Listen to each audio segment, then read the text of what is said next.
Merci, Monsieur le député. Madame la députée de Laporte, à vous la parole. Merci, Madame la Présidente. Alors, permettez-moi tout d'abord de souligner la présence de deux représentants d'organismes de ma circonscription. Martin Bouard, directeur de la Corporation de développement communautaire de l'agglomération de Longueuil, et Aurélie Condré-Morel, directrice générale du Centre d'action bénévole de Saint-Hubert, qui sont ici afin de représenter les travailleurs du secteur communautaire qui sont à bout du rouleau.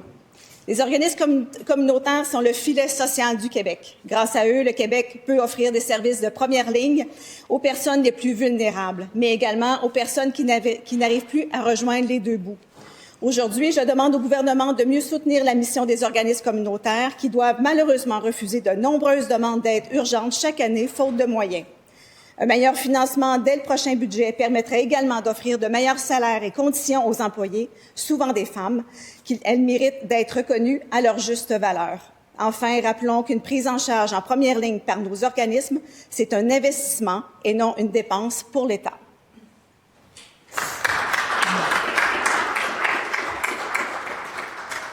Merci, Madame la députée. Maintenant, je cède la parole à Madame la députée de Charlevoix, Côte-de-Beaupré. Merci beaucoup, Madame la Présidente. Vous savez, être enseignante, c'est pas toujours facile, mais il y a certaines personnes qui se distinguent par leur engagement, leur passion et leur capacité à marquer des générations d'élèves. C'est le cas d'Isabelle Lemieux, qui est ici avec nous dans les gradins. Elle est professeure de musique à Saint-Féral-les-Neiges et si Madame Lemieux figure parmi les finalistes au prix Music Comp à titre d'enseignante de musique de l'année, c'est pas un hasard. Elle est une pédagogue passionnée, innovante et profondément engagée à défendre l'importance de l'éducation musicale. Elle sera donc finaliste au Juno Award parce que de la petite enfance à la 6e année, elle crée des expériences musicales riches et inclusives. Chorale, harmonie, projets alliant musique et technologie. Elle participe d'ailleurs à des prestations dans des résidences pour aînés de chez nous. La Côte-de-Beaupré est immensément fière de ce que vous avez accompli, que vous gagnez ou non. Félicitations.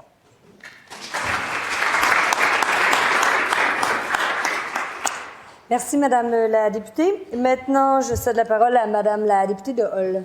Merci, Madame la Présidente. Je voulais prendre un moment aujourd'hui pour souligner le déménagement et la réouverture de la clinique des femmes de l'Outaouais. Dans notre région, cette clinique occupe une place particulière. Elle repose sur un modèle distinct, entièrement consacré à la santé reproductive et sexuelle des femmes. Elle est la seule ressource spécialisée en Outaouais, offrant notamment des services de contraception et d'avortement. Pour les femmes, pouvoir recevoir ces services dans un environnement respectueux, confidentiel et sécuritaire est essentiel et précieux.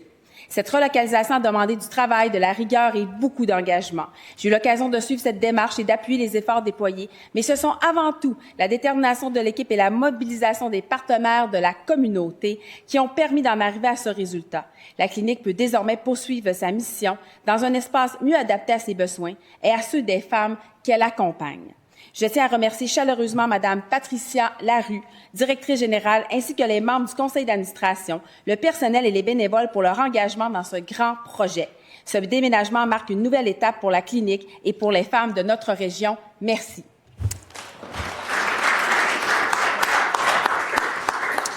Cela met fin à la rubrique de déclaration de députés et je suspends les travaux quelques instants.